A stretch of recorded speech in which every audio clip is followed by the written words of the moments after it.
Uh, there's that photo again. Me and Jay, practically teenagers, on some crazy beach trip. Our smiles blinding, the sand between our toes, the ocean. It all feels a million miles away now. Honestly, if it wasn't for my phone constantly shoving these memories in my face, I'd probably forget what it feels like to be that carefree.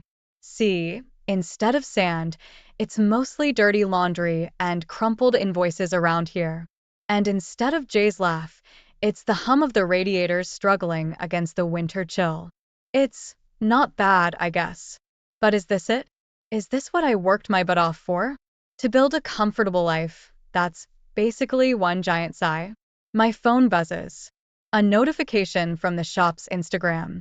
Well, at least that's something. That stupid online store was supposed to be the spice, the thing that would keep me on my toes. Rain said it was a bad idea. A man selling clothes online, blah blah, but he's not exactly Mr. Excitement, is he? Wait a minute. A new order, and a pretty hefty one at that. The name doesn't look familiar. Axel, huh?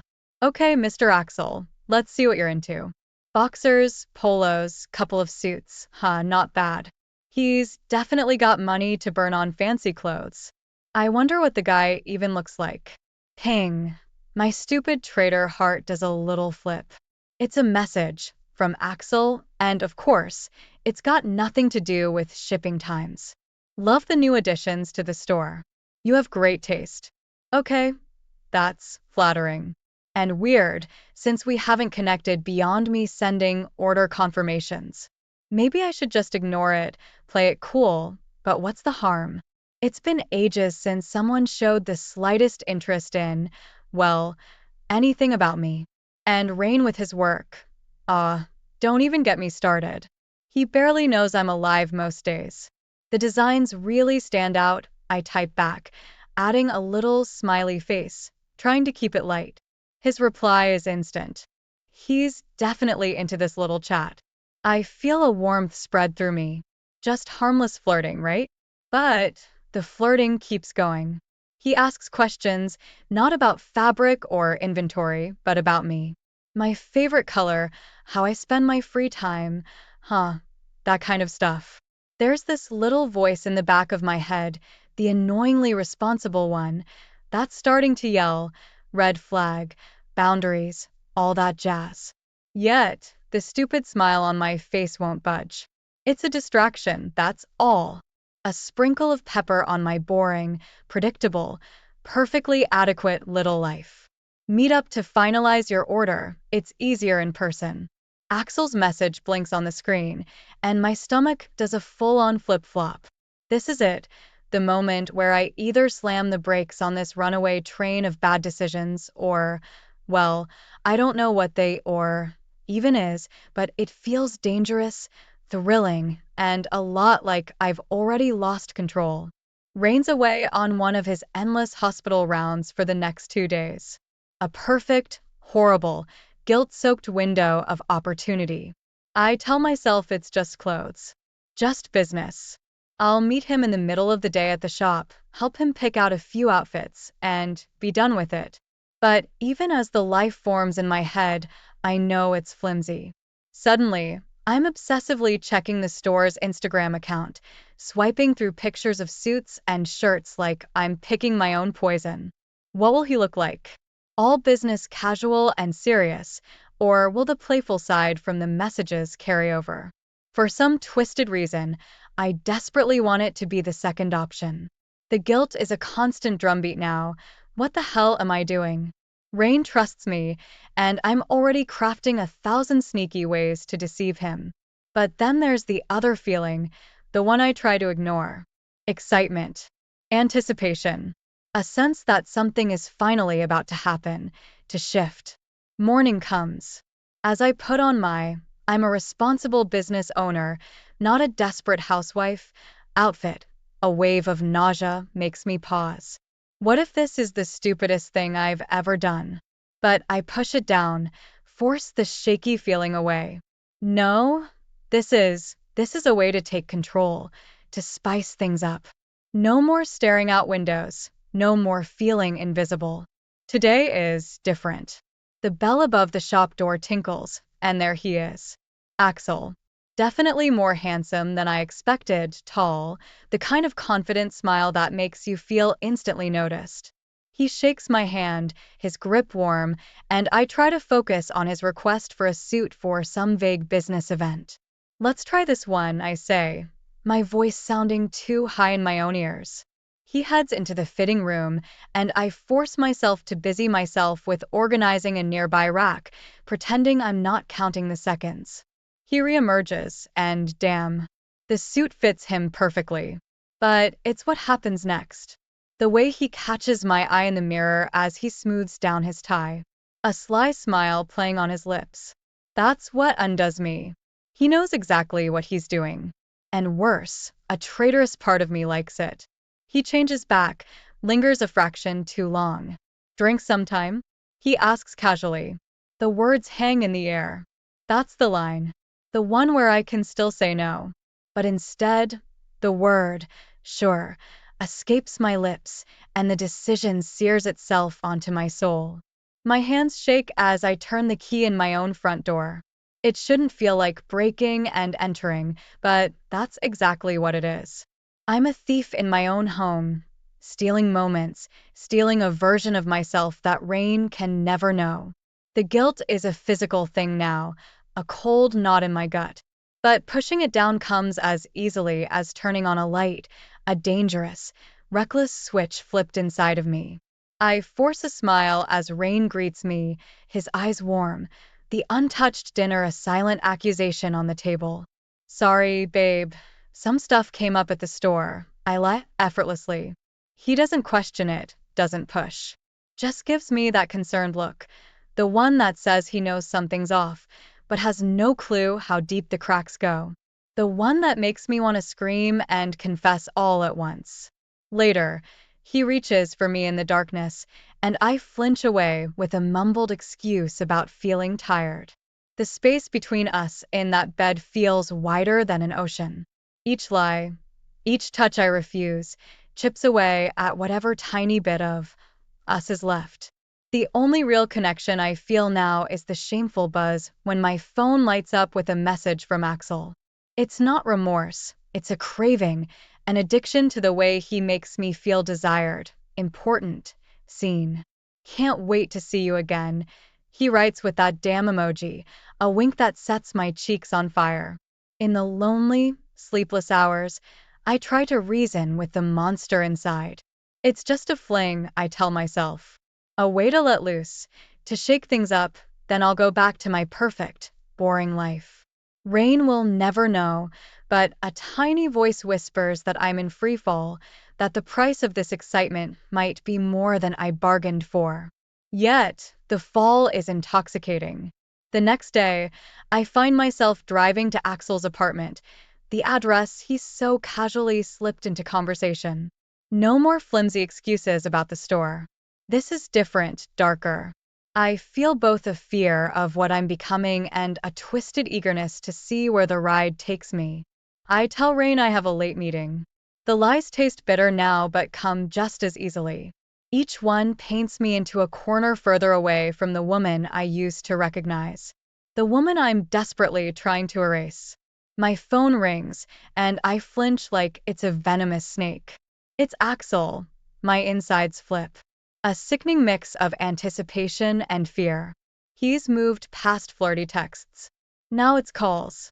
Breathless whispers late at night, demands for just one more time.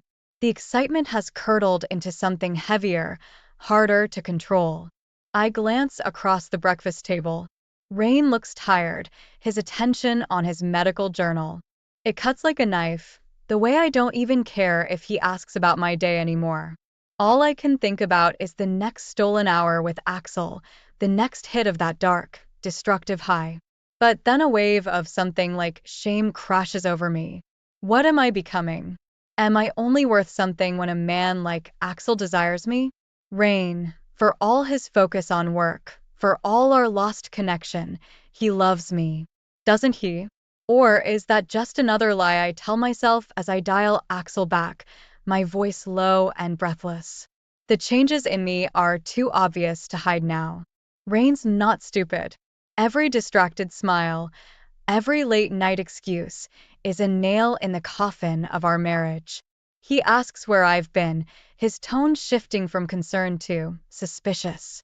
Our arguments are no longer about forgotten chores or neglected date nights.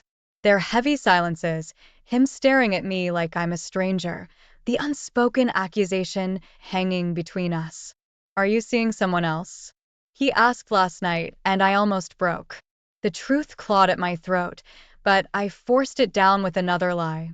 His eyes, once filled with warmth, now hold a flicker of something like disgust. Even Rachel is giving me side eyes at the shop. She was so excited about our little business, and now it's nothing but a playground for my self-destruction. She hasn't said anything outright, but her pursed lips and worried glances speak louder than words. She knows something's wrong, just not the toxic, shameful extent of it. Tonight, something snaps, a reckless, defiant little voice that sounds nothing like me whispers, "Screw it." I tell Rain I'm working late. Instead, I put on a dress I haven't worn in years, the one that makes me feel bold and sinful in equal measure, and I drive back to Axel's. Hours later, I slink home as dawn breaks, guilt and disgust twisting my stomach. I catch my reflection in the mirror and almost scream. Smudged makeup, haunted eyes, the ghost of the woman I used to be. I fall into bed beside Rain, my skin crawling, his scent, the one I used to find so comforting, now a suffocating reminder of my betrayal. As sleep finally drags me under, I realize the truth. I'm not just losing my marriage. I'm losing myself. There's a tightness in my chest that won't go away, like a fist clenching my heart. It started a few days ago, that feeling of being watched. At first, I dismissed it as paranoia. The guilt would do that to a person, right? But now, I'm not so sure. Rain's acting strange, distant, but in a new way. Less sadness, more calculation. Like he's playing a game, and I'm the only one not in on the rules. It's terrifying, a spotlight on all the ways I've become a stranger to my own husband. I'm slipping up. Yesterday, I left Axel's jacket in my car. A stupid, rookie mistake. I managed to hide it before Rain noticed, but the fear lingers. Every time he looks at me, I imagine him finding the jacket, smelling the unfamiliar cologne, the truth hanging in the air like poison. Then, the receipt. It flutters to the floor as I pull out my wallet, a tiny scrap of paper that feels like a death sentence. It's from a men's boutique. I've never heard it, an expensive one. For a moment, I freeze, but I can't risk Rain finding it. As he walks past, I scoop it up, my hand shaking. But I just know the clock is ticking. Rain's usually gone by the afternoon, long hours at the hospital. But today, he announces he's working from home. My stomach plummets. The lie I have ready about running errands disintegrates on my tongue. Every sound of his laptop clicking away fuels my panic. And then he does the unthinkable. Around lunchtime, he says he's stepping out to grab coffee. But as I watch from the living room window, he walks right past the coffee shop. My pulse thunders in my ears. He's following me. I need to warn Axel, but my phone feels like a ticking bomb. One look at my messages might condemn us both. So I do the only thing I can. I drive.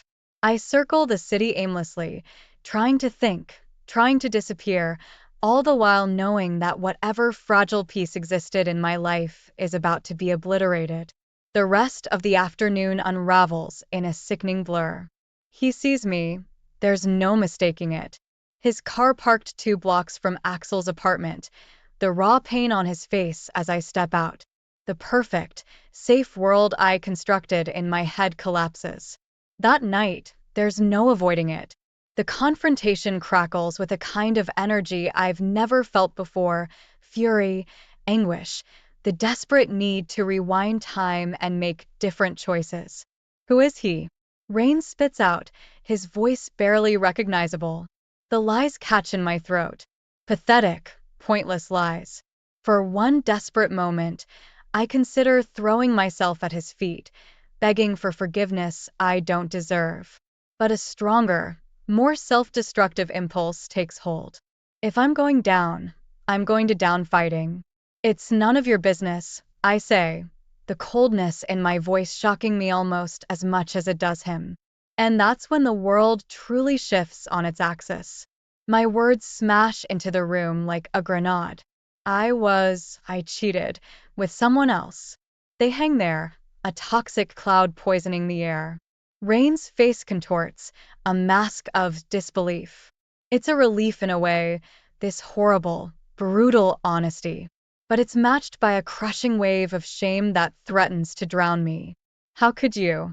It's barely a whisper, rasping and raw. My tears flow freely now.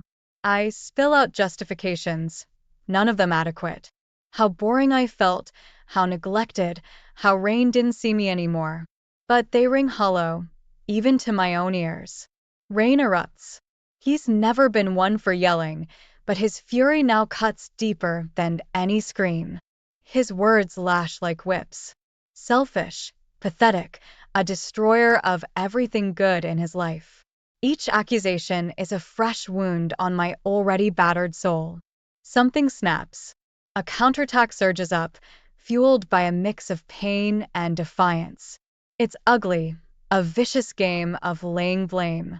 I fling his focus on work back in his face, his lack of romance, the hollow echo of the house where children were supposed to laugh. Hours pass, a hurricane of anger, accusations, and tears. The air crackles with the energy of a dying star, and by the end, there's nothing left. Not love, not respect, just a gaping, desolate wasteland where our marriage used to be. His voice, when it finally comes, is chillingly calm. Get out, it's not a request, it's an execution order. I move like an automaton. Packing becomes a pathetic testament to the life I've built here. The comfy sweaters I never wore for Axel, the recipe books collecting dust, the photo albums I can no longer bear to look at. Each item stabs me as I toss them in the suitcase. I leave some behind, a pathetic attempt to offer some kind of penance. Rachel's voice on the phone is my lifeline. When I crack and tell her everything, there's a shocked silence. Then, bless her, the offer of her spare room. I hear the pity mixed with horror, but I can't find it in myself to care. Leaving the house feels like a death march. Each step down the front path is away from the only life I've known as an adult. Rain doesn't even look up as I close the door, his silence the final nail in the coffin of what once was. I collapse into the passenger seat of Rachel's car. The numbness is already wearing off, replaced by a bone-deep chill no amount of blankets can ever cure. How did I let things get so bad? I choke out, but there's no real answer, just the sickening realization that I've ruined everything. Rachel's spare room is tiny, suffocating. It smells of lavender candles, a desperate attempt to mask the heavy air of my failure. Every inch of space screams, "You don't belong here." I am a burden, a charity case, a living reminder to my best friend of the terrible choices people make. I try calling Axel, once, twice, a dozen times. My calls go straight to voicemail, his inbox full. It hits me like a freight train. I meant nothing to him. I was a fling, a diversion, a box to tick off on his pathetic list of conquests.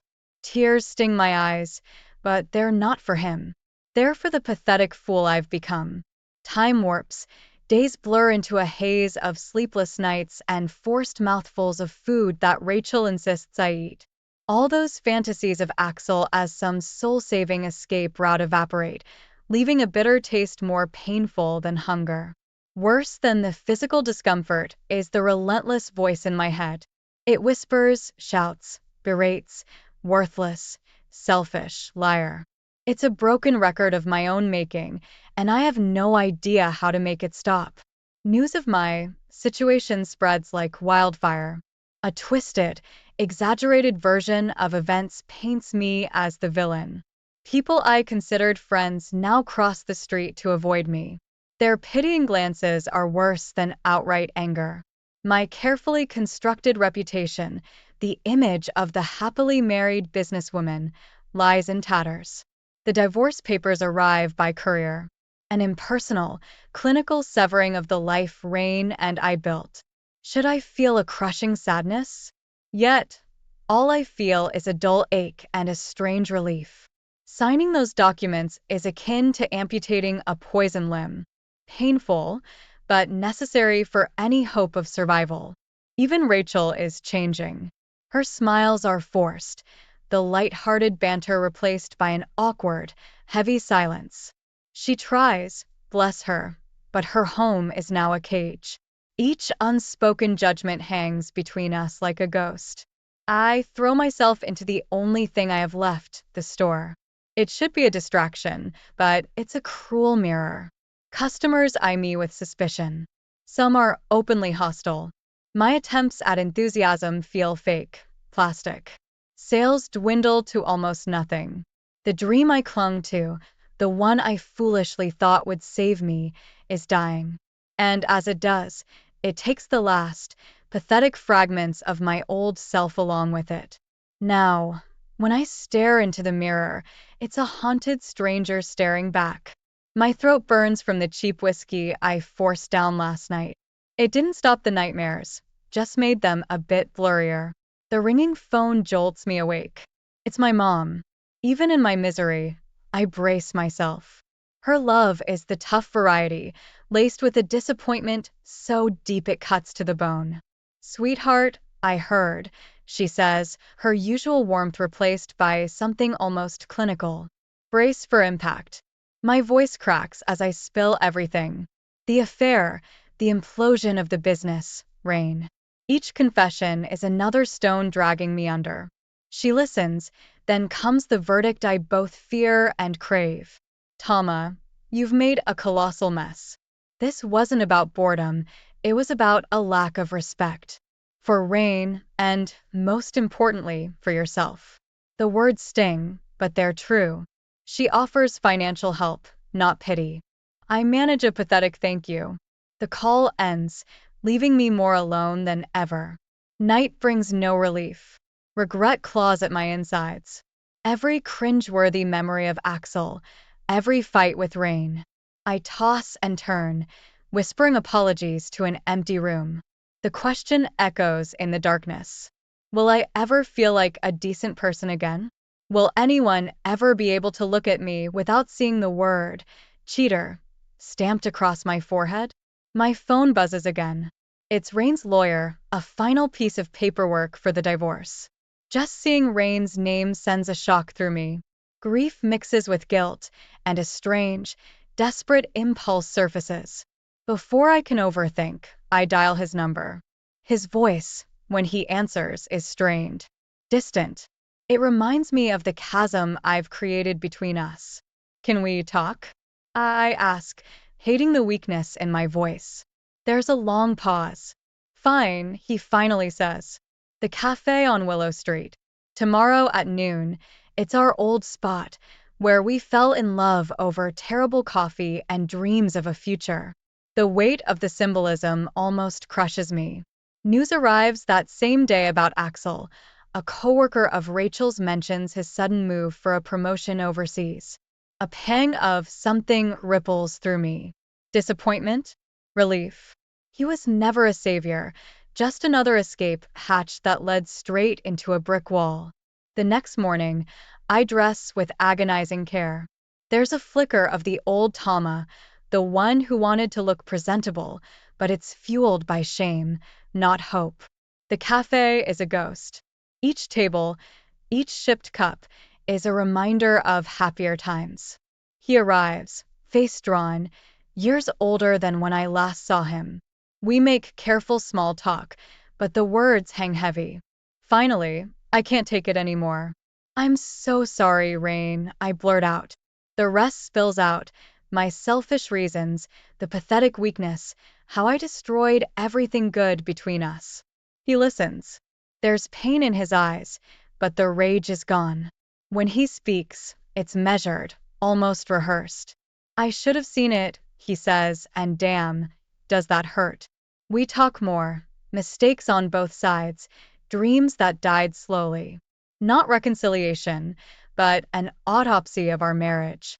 It ends with something resembling understanding, even a flicker of compassion. A sliver of closure that feels like a lifeline in a wreckage I've created. I leave feeling lighter, but it's the heavy weight of consequences, not the flighty light of happiness. Walking away from the cafe, I feel something I haven't in ages, the faintest sliver of peace. It's laced with sorrow, but there's a calm too. Rain and I won't miraculously patch things up, but there's an acceptance of the brokenness, without the burning, white-hot fury. Is this what forgiveness feels like? Maybe just the first, fragile step. I need to walk, to process, to simply move, so I lose myself in the streets. And there it is, my story. My failed, foolish dream. Each item of clothing in the window mocks me.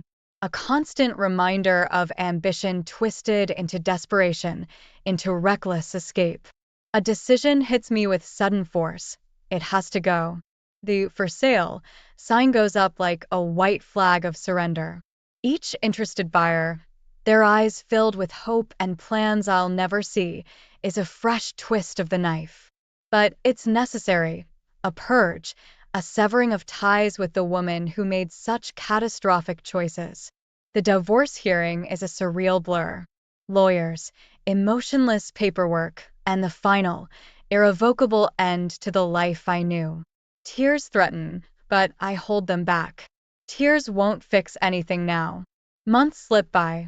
The job at the grocery store is far from glamorous. Bagging apples and swiping barcodes is a long way from curating a fashion line. But the work is honest, the routine grounding. My once manicured nails are chipped and broken.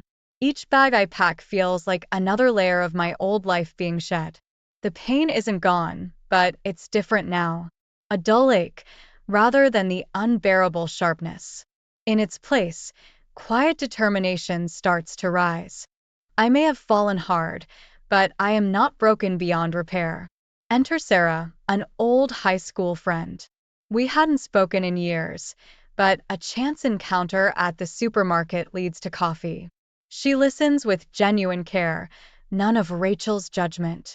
Her life, with its normalcy and steady contentment, is a stark contrast to my own chaos.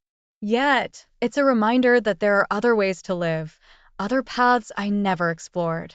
Finally, at my mother's insistence, I begin therapy. The woman in the calming armchair doesn't judge, but she challenges me, makes me confront the ugliness in my actions. We delve deep, past the affair, into the insecurities and long-simmering resentments that fueled my self-destruction. It's agonizing but liberating. One evening, as I'm making a pathetic excuse for dinner out of a wilted lettuce head, a knock sounds at the door. My heart thuds. It's Rachel. The apology spills out of her, clumsy but heartfelt. We talk into the night. It's not an instant fix. Cracks still run deep between us. But in that hesitant hug after all these months, there's a flicker of hope that maybe friendship can survive even the worst of storms. My fingers move almost without thought, bagging potatoes, scanning carrots. The monotony should be soul-crushing, but it's oddly soothing. A reminder of simple realities. Each day that passes without a catastrophic mistake feels like a victory. Time, I'm learning, can be an unexpected friend in the wake of self-inflicted ruin. Dr. Miller, my therapist, suggests a journal.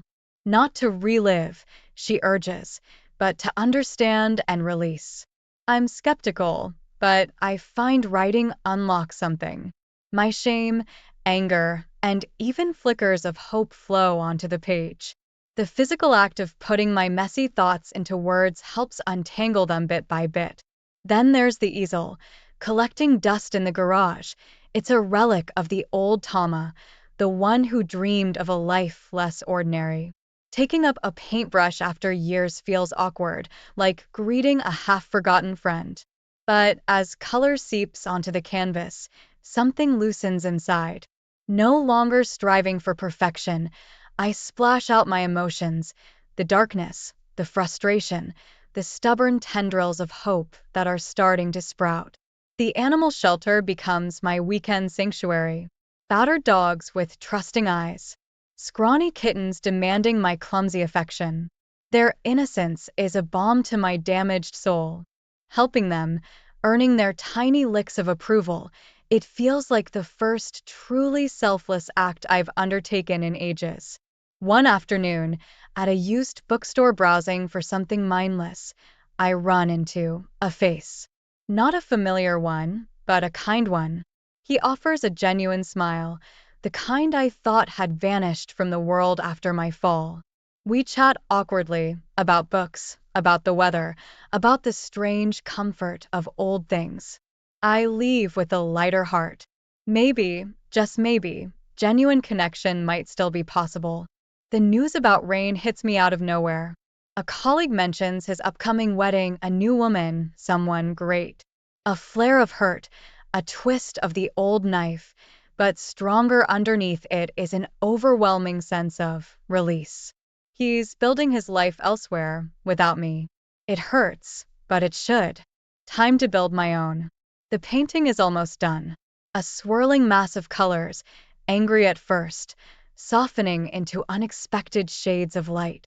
It's ugly, beautiful, and brutally honest. Looking at it, an unfamiliar thought hits me. Pride. Not in the old sense, but a quiet acknowledgement of how far I've come through the wreckage. There's still so far to go, but for the first time in a very long while, I see the faintest outline of a path forward.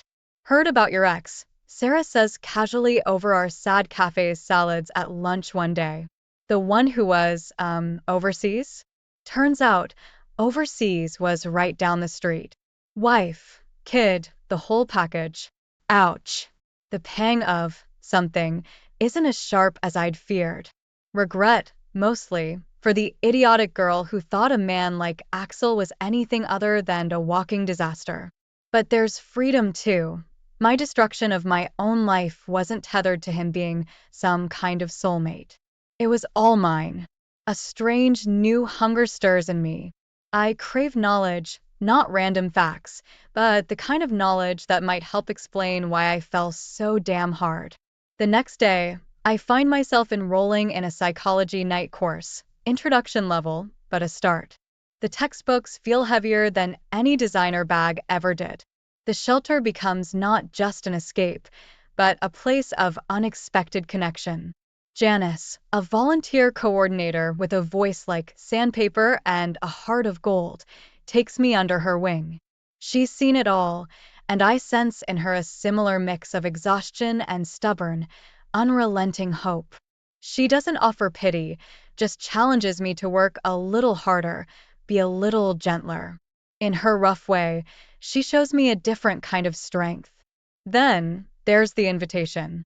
My husband has one of those fancy art gallery openings, Rachel explains awkwardly over the phone. I thought, if you wanted, it's an olive branch of sorts. And a terrifying step back into my old world. I nearly flake, but some defiant part of me, the part that won't be a hermit forever, makes me dress up and stand in line for a tiny, overpriced glass of wine. The art, surprisingly, moves me. Not because it's world class, but because I see it with new eyes. The yearning for beauty I'd misdirected is still there, but tempered now by understanding its limits. The familiar face shocks me into dropping my wine glass. It's a customer, one of the kind ones who actually appreciated my efforts with the store. Her smile is warm. Tama, right? It's terrible about your shop, but I'm glad to see you're doing okay. A wave of shame nearly washes over me, but instead, I manage a genuine smile back. She doesn't whisper behind my back, doesn't see, ruined woman. It's a small victory, but it feels monumental. Late one night, with a textbook on motivation propped on my knees, an idea sparks. What if I write a blog, anonymous, raw, not seeking forgiveness, but offering something?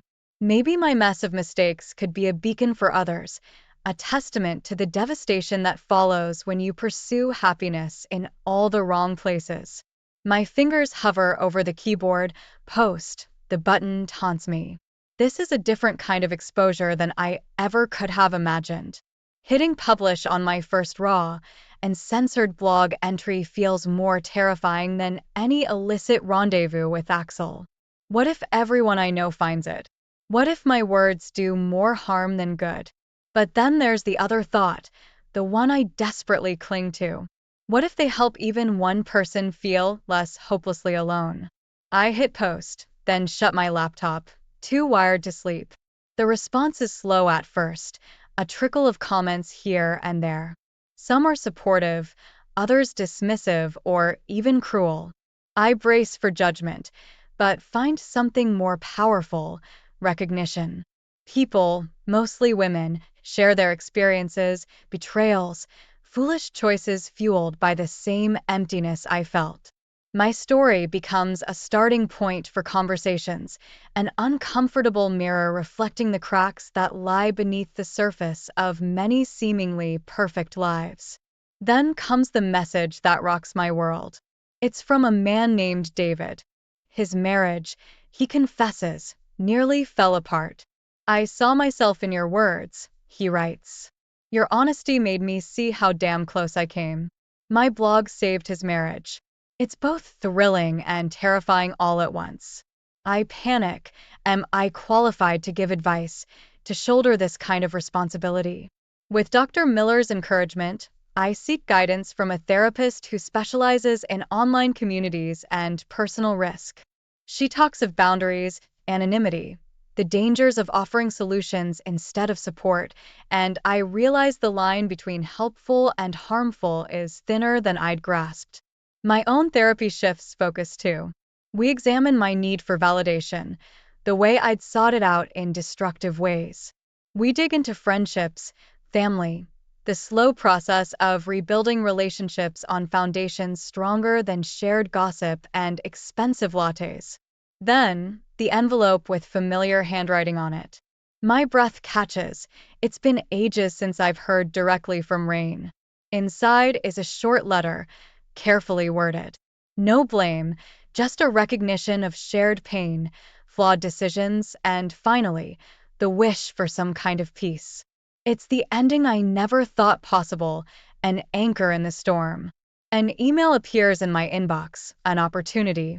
A modest local gallery is looking for work by new artists. My paintings, the ones fueled by chaos and quiet redemption, have been gathering dust under the bed. It's time to share the most vulnerable one, the swirling mass of color. Not for fame or to be judged, but as a testament to the messiness of being human.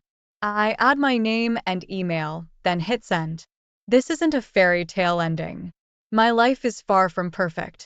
The blog is a responsibility I take seriously. The ache of loneliness remains. The scars don't disappear. But there's a resilience in me now that wasn't there before. A willingness to face the unknown, mistakes and all. Knowing there will be bad days, good days, and the strength to... You know what they say about curiosity and the cat, right? Well, no one warned me about curiosity and the wife. I should have known better. That's how I'd start this chapter of my life. The one where my world turned upside down, not with a bang, but with a whisper of freedom that sounded too sweet to be harmful. It began innocently enough. Mark and I, high school sweethearts turned life partners, found ourselves in the midst of a monotonous routine. Work, home, weekend barbecues. Rinse and repeat. One evening, as we sat nursing our glasses of Merlot, Mark, with his devil-may-care grin, suggested we spice things up. "How about an open marriage?" he said, almost too casually. The wine must have hit me harder than I thought, because the idea didn't sound as insane as it should have. Fast forward a few weeks, and there we were, setting ground rules over breakfast. Just fun, nothing serious, we agreed. Little did I know, I was stepping into quicksand. Mark met her at a local art gallery. He mentioned her in passing, Jenna, an artist with a laugh that filled the room. He was smitten, obviously. I played it cool, even encouraged him. But as nights turned into weeks with him coming home late, or sometimes not at all, a gnawing sense of unease began to take root in my chest. I'd lie in bed, staring at the ceiling, telling myself it was just a phase. He'll get over it, I whispered into the dark, trying to ignore the sinking feeling in my stomach. But deep down, I knew. I knew when his texts became short and scarce. I knew when his eyes stopped searching for me across the room. One day, I found a receipt from a high-end jewelry store, not for anything I'd received. That's when the enormity of my naivety hit me. Mark wasn't just having fun. He was in deep. The rules of our little game had been shattered, but I was the last to know. Confronting him didn't go as planned. He was defensive, brushing off my concerns with excuses about work stress and needing space. Space? That was rich, coming from a man who'd made our home feel like a stranger's place. That chapter of our lives, that experiment, it wasn't just about opening our marriage. It was about opening Pandora's box. And I, like a fool, had lifted the lid with my own hands. Now, I was left with nothing but the chaos that spilled out. I can't help but think about what my grandma used to say, be careful what you wish for. Well, I certainly got more than I wished for. A lesson learned in the hardest way possible. If you think lies can't hurt you, you've never been lied to by the one you love. That's something I never understood until my life became a prime example. It's strange how one lie can turn your whole world upside down. It started with small things. Mark, my once devoted husband, began telling me he was working late. But the hushed phone calls and unexplained absences piled up. I wasn't born yesterday, I knew something was off. His excuses were flimsy, the kind that don't add up unless you desperately want them to. One night, I decided to confront him. "Where are you really going, Mark?" I asked, trying to sound more confident than I felt. His reaction was a cocktail of anger and indifference. "You're imagining things," he said. That stung more than any lie. He turned away, leaving me standing there, my heart pounding with a mix of anger and heartache. The change in our home was palpable. It was as if he had built a wall around himself, leaving me and the kids on the outside. Dinner conversations turned into monosyllabic exchanges. Our kids noticed it too. They'd ask me why Daddy was so quiet. What could I tell them? That their father was living a double life? As the days passed, loneliness crept into my bones. I was living with a man who felt like a stranger. That's when I met David. He was a friend of a friend, a breath of fresh air in my suffocating world. We connected instantly, finding solace in each other's company. It wasn't something I planned. It just happened. Meanwhile, Mark's escapades became more brazen. He was spending weekends away, and I stopped asking for explanations. But then, one evening, he came home looking troubled. "Jenna wants more," he confessed, almost in a whisper. Jenna, his mistress, the woman who had infiltrated our lives like a silent storm. Now she wanted more of him, more than he was willing to give, it seemed. That night, lying in bed next to a man I no longer recognized, I realized our marriage was like a house of cards, ready to collapse at the slightest breeze. The foundation we built over the years had eroded, leaving nothing but a facade. I can't help but wonder how things might have been different. But life doesn't come with a rewind button. You live, you learn, and sometimes, you just survive. Sometimes, life throws you a curveball so wild, it knocks you off your feet. That's how I describe the whirlwind that had become my life. You think you know how you'll react in any given situation, but trust me, you don't. Not until you're standing in the eye of the storm. It was around the time Mark's disinterest in everything, including his job, became glaringly obvious. Calls from his office became frequent, asking why he was missing meetings or deadlines. I could hear the frustration in his boss's voice, even though I was only catching one side of the conversation. Mark just brushed it off, lost in a world I was no longer a part of. Meanwhile, David, an old friend who had become so much more, was a constant in my life. What started as a distraction from my crumbling marriage had blossomed into something deeper. Our conversations weren't just idle chit-chat, they were lifelines in a sea of chaos. He listened, really listened, and in his eyes, I saw a reflection of the person I used to be. With David, I wasn't just the jilted wife or the neglected partner. I was me, and that was enough. But life has a way of complicating things when you least expect it. It was during one of our secret meetings that I noticed David's gaze linger a little longer, his touch a bit more tender. And I was diving headfirst into the emotional connection, starving for affection and understanding. Our affair wasn't just physical anymore. It had morphed into something emotionally profound, something I hadn't planned but couldn't deny. Then came the bombshell. I was tidying up Mark's home office when I stumbled upon a piece of paper that made my heart stop. It was an appointment card for a prenatal checkup. Jenna's name was on it. The room spun around me as the reality sunk in. My husband's mistress was pregnant. That moment was surreal. 1,000 thoughts raced through my mind, but one stood out. Our marriage wasn't just on the rocks, it had capsized. The man I had vowed to spend my life with had created a life with someone else. It was a bitter pill to swallow, made even more complicated by the growing feelings I had for David. That night, as I lay in bed, the silence of the room was deafening. Mark was in his study, probably lost in his own tangled web of lies and deceit. And there I was, caught between anger, sorrow, and guilt. I thought about my children, about the lies I would have to tell to keep their world from falling apart. I thought about David, about the unexpected comfort he provided. But one thing was clear. The life I knew, the life I had planned, was over. Now, I had to navigate through this chaos, find a new path, for me and for my kids. It wasn't going to be easy, but then again, nothing worthwhile ever is.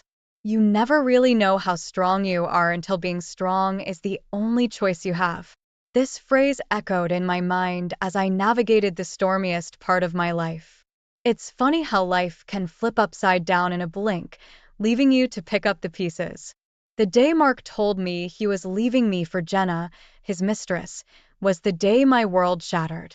I remember him standing there, looking more defeated than determined, mumbling about finding happiness. The irony of it all was suffocating.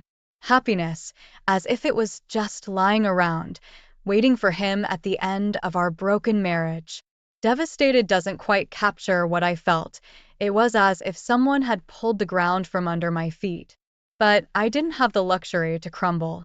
With 2 kids looking up to me, falling apart wasn't an option.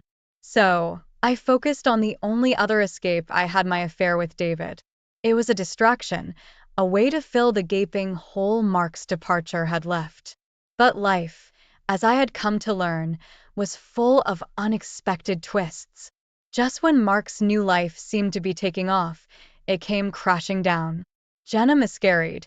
The news hit me like a wave of cold water. Despite everything, I felt a pang of sympathy for her, for them. It was a weird, tangled mess of emotions. Mark was lost, torn between guilt and grief. And I was an outsider looking in, unable to find solace in his turmoil. Then came another blow. Mark lost his job. Negligence, they called it. He had been too wrapped up in his affair and the subsequent drama to notice his career slipping through his fingers. It was a stark reminder of how far he had strayed from the man I once knew. As if in sync with the chaos, David decided to end our affair. He wanted something simpler, he said. A clean slate, without the baggage of broken marriages and hidden secrets. I couldn't blame him, really.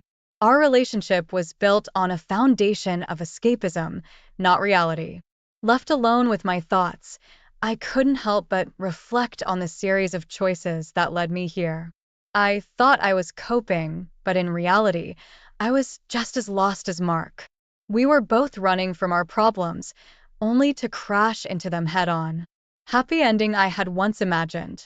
It was messy, filled with regrets and what ifs. But it was also a wake-up call, a chance to start over, to build something real this time. It wouldn't be easy, but maybe, just maybe, it would be worth it. Sometimes, you have to hit rock bottom to realize you're made of steel. That's what I kept telling myself as I faced the most tumultuous phase of my life. I had been through the ringer, emotionally and financially, but I was still standing. Barely, but standing nonetheless. The guilt was eating Mark alive. The miscarriage, our marriage crumbling, it was a heavy load, and I could see the weight of it in his eyes. He was a shadow of the man I once knew. His attempts to talk, to apologize, were met with my cold silence. What was there to say? Some broken things can't be mended. Financial struggles came knocking next. Without Mark's income, things got tight. I juggled bills, cut corners, did whatever it took to keep the roof over our heads and food on the table. I won't lie. There were nights I cried myself to sleep, overwhelmed by the sheer magnitude of my new reality. I was alone, navigating through a storm with no end in sight. Then, Jenna left him. Mark's mistress, the woman he had risked everything for, walked away. She felt betrayed, he said. The irony wasn't lost on me. He came to me one evening, a broken man, seeking solace, forgiveness, anything. But I had nothing left to give. My heart, once so full of love for this man, was now just a well of indifference. Refusing him was both the hardest and easiest decision I'd ever made. Hard, because a part of me still cared, still remembered the good times. Easy, because I knew we were beyond repair. We had crossed a point of no return, and there was no looking back. That was the turning point for me. I realized that waiting for someone else to fix my life was a lost cause. It was up to me, and only me, to pick up the pieces. So, I started rebuilding, brick by painstaking brick. I found a job. It wasn't glamorous, but it paid the bills. The kids adjusted, slowly but surely. We became a team, the three of us against the world. There were good days and bad days, laughter and tears. But through it all, we had each other. I can't help but feel a sense of pride. I had come through the fire, not unscathed, but stronger. The journey ahead was still long, and I had no illusions about the challenges. But for the first time in a long while, I felt hope. Hope for a better tomorrow, for a life rebuilt on my terms, for a future where I was no longer a victim of my circumstances, but a survivor, a warrior. And that made all the difference. It's funny how life can turn you into a person you hardly recognize and then, just as unexpectedly, show you who you really are. I thought of this often as I navigated the next chapter of my life. After all the turmoil, the betrayal, the hurt, I was finally finding my footing. Mark's descent was like a tragic subplot in a drama. The man who once had everything was now grappling with legal issues over unpaid child support. It pained me to see him like this, but these were the consequences of his choices. The law was clear, and sympathy had no role to play in it. During this time, I found a new job. It was more than just employment. It was a lifeline, a step towards a new me. The job was demanding, but rewarding. It brought a sense of stability I hadn't felt in years. I was no longer the woman scrambling to make ends meet, but a professional, contributing and respected. Mark's situation, however, worsened. The news of him being homeless was a shock, albeit not entirely surprising. He tried to find work, but his past mistakes and current legal troubles were like shadows, following him everywhere. It was a sobering reminder of how quickly life can spiral out of control. Amidst these upheavals, I achieved something I had fought hard for: full custody of our children. It was bittersweet. The kids needed stability, a stable home, and I was determined to provide that. They missed their father, but the hurt and confusion were evident in their eyes. They were trying to make sense of a situation that even adults would find challenging. Then came the day Mark tried to reconnect with the kids. It was an awkward, emotional encounter. The children were resentful, and rightfully so. They had felt abandoned, and trust, once broken, isn't easily mended. Mark's attempts at reconciliation were met with coldness, something that seemed to break him even more. Through all this, I learned a lot about myself. I discovered a resilience I never knew I had. The challenges of being a single parent, of balancing work and home, of dealing with the emotional fallout of a broken family had somehow made me stronger. I also learned the importance of forgiveness. Not for Mark's sake, but for mine and for the kids. Holding on to anger and bitterness was like drinking poison and expecting the other person to suffer. Forgiveness didn't mean forgetting or excusing his actions. It meant freeing myself from the hold those actions had on me. I look back with a sense of accomplishment. I had faced my darkest days and emerged not just intact, but empowered. The road ahead was still uncertain, and the scars of the past would always be a part of me. But for the first time in a long while, I looked forward to the future with hope, not fear. I had rebuilt my life from the ground up, and in doing so, I had rediscovered myself. Life's like a novel, full of chapters you never saw coming. That's how I felt as I turned yet another page in my life, a page where peace and a sense of accomplishment were more than just words in a self-help book. I had built a new life, a life where chaos had given way to stability and joy. The job that had started as a necessity had grown into a career I was proud of. I found strength in the everyday routine, in the smiles of my children, and in the small victories we celebrated as a family. But life, as always, had its twists. Mark's health took a turn for the worse. The stress, the living conditions he had been enduring, it all caught up with him. I heard about his hospitalization through a mutual friend. It stirred a mix of emotions in me: concern, a tinge of sadness, but also detachment. He was a part of my past, a chapter that I had closed. Amidst this, something beautiful blossomed in my life. Emmett Eaton. He was different from anyone I had ever known. He brought a sense of calm and stability that I had long craved. Our relationship was built on trust and respect, on mutual understanding and shared dreams. It was refreshing to be with someone who saw me, not the baggage of my past, but me, the woman I had become. The kids took to Ethan, slowly but surely. He was patient, never overstepping, always respectful of the space they needed. It was a delicate dance of blending our lives together, and he was a perfect partner in that dance. Then came the day the kids decided to visit Mark in the hospital. It was their decision, and I supported it.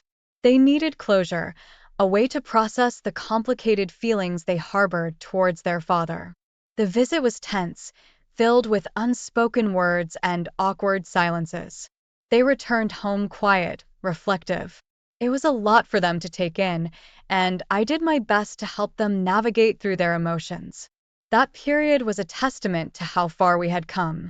I saw a resilience in my children, a resilience that they had, perhaps, inherited from me. They were learning that life doesn't always go as planned, that it's okay to feel a range of emotions, and that moving forward doesn't mean forgetting the past. As I close this chapter, I reflect on the journey. It was marked by pain and struggles, but also by growth and newfound happiness. I had learned to let go, to forgive, and to open my heart to new possibilities. Life had thrown curveballs, but each one had taught me something invaluable. The future was uncertain, as it always is. But this time, I faced it not with apprehension, but with optimism. I had turned a new page, a page where peace and contentment were not just distant dreams, but my reality. And for that, I was profoundly grateful. Every ending is just a new beginning, they say. I used to roll my eyes at that cliche, but life has a funny way of making you believe in such sayings.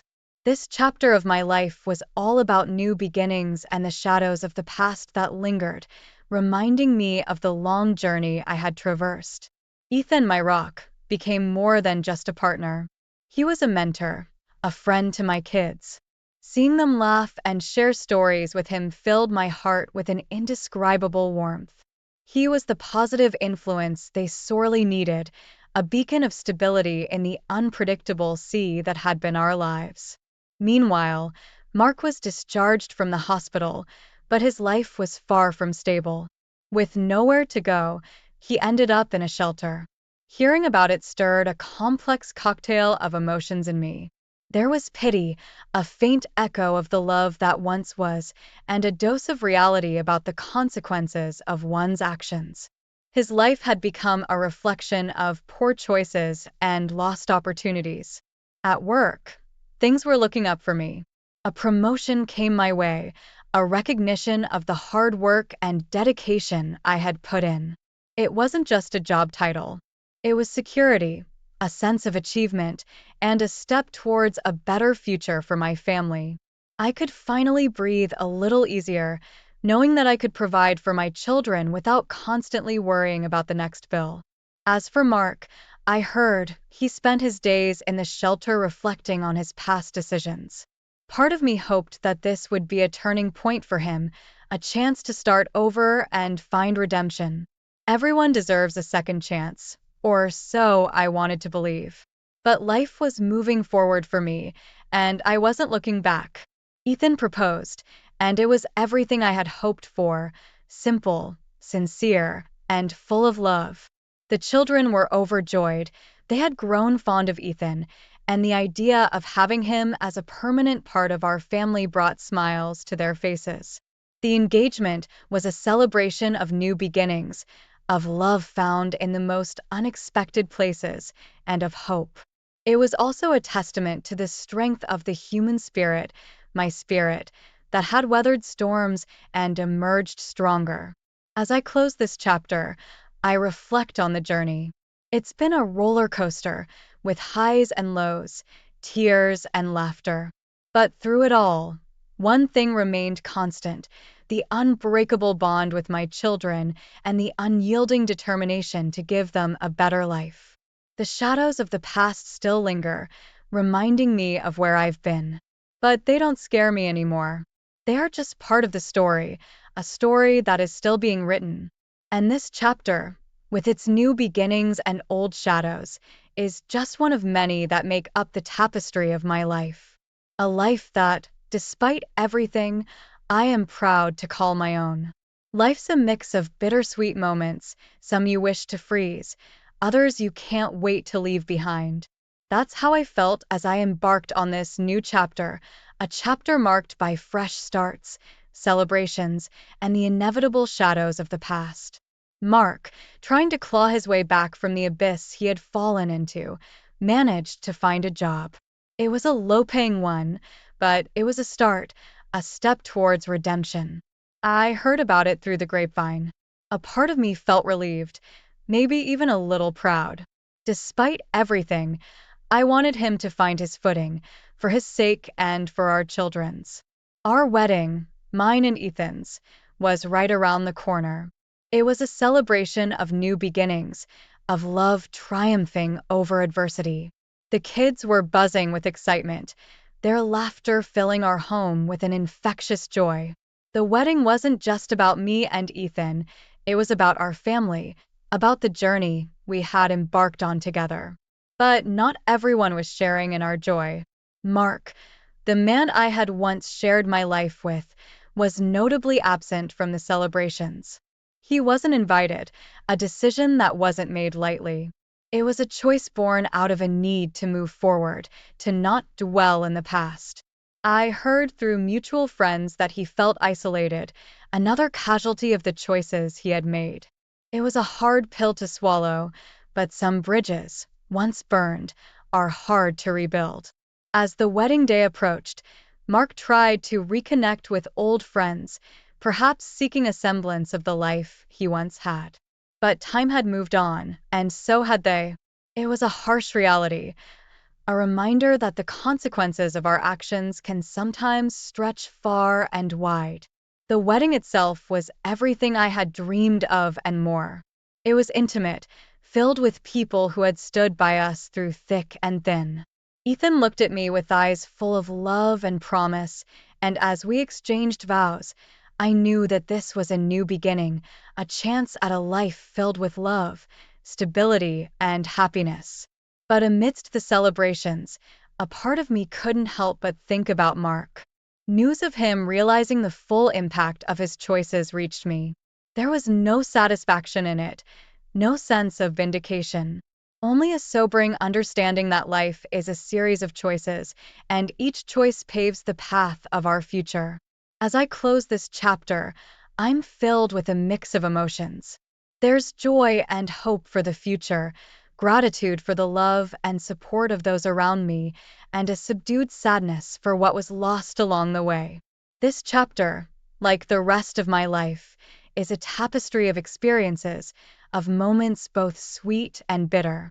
But it's these experiences that have shaped me, made me who I am today. I step into the future not forgetting the past, but learning from it. Embracing the new joys life has to offer while acknowledging the lessons learned from the sorrows. Life is about moving forward, about writing new chapters, and I'm ready to write mine.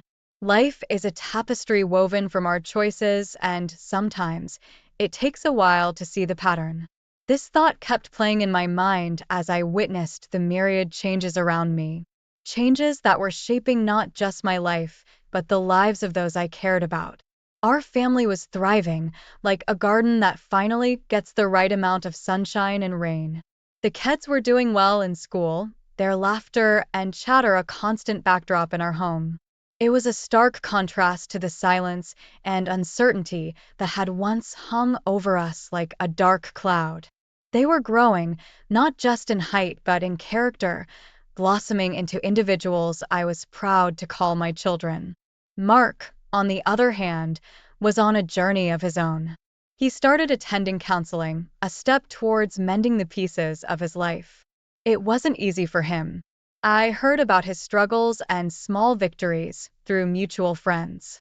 Part of me was glad he was trying to change. Everyone deserves a chance at redemption, no matter how far they've fallen. Ethan and I, meanwhile, took a big step. We bought a new house. It was more than just a structure of bricks and mortar. It was a symbol of our new life, of the distance we had traveled from our pasts. The day we moved in, the kids ran through the empty rooms, their laughter echoing off the walls, filling the space with hope and happiness. In the midst of all this, Mark found support in an unexpected place, his sibling. They reconnected after years of distance, and it seemed to give him a sense of belonging, a foothold in his climb out of the abyss. This rekindled relationship seemed to be a balm for his bruised soul, a reminder that no matter how far we stray, there's always a way back home. The news of Mark finding a job came as a pleasant surprise. It wasn't a high-flying career, but it was meaningful. It marked the beginning of his journey towards redemption, a testament to the fact that it's never too late to start over. I felt a sense of relief, knowing that he was finding his way back to some semblance of normalcy. As I reflect on this chapter, I realize how much we all have changed. Life had thrown us into a storm, and we had emerged, not unscathed, but stronger and wiser. The choices we made, the paths we took, had led us here. Our tapestry, woven from threads of pain, joy, loss, and love, was a colorful testament to our resilience. It reminded me that change, though often hard and painful, is also beautiful in its way. It shapes us, teaches us, and sometimes leads us to a better place. As I look forward to the future, I do so with a heart full of gratitude, grateful for the lessons learned, for the love found, and for the strength I never knew I had. Life is an ever changing tapestry, and I am ready to see what patterns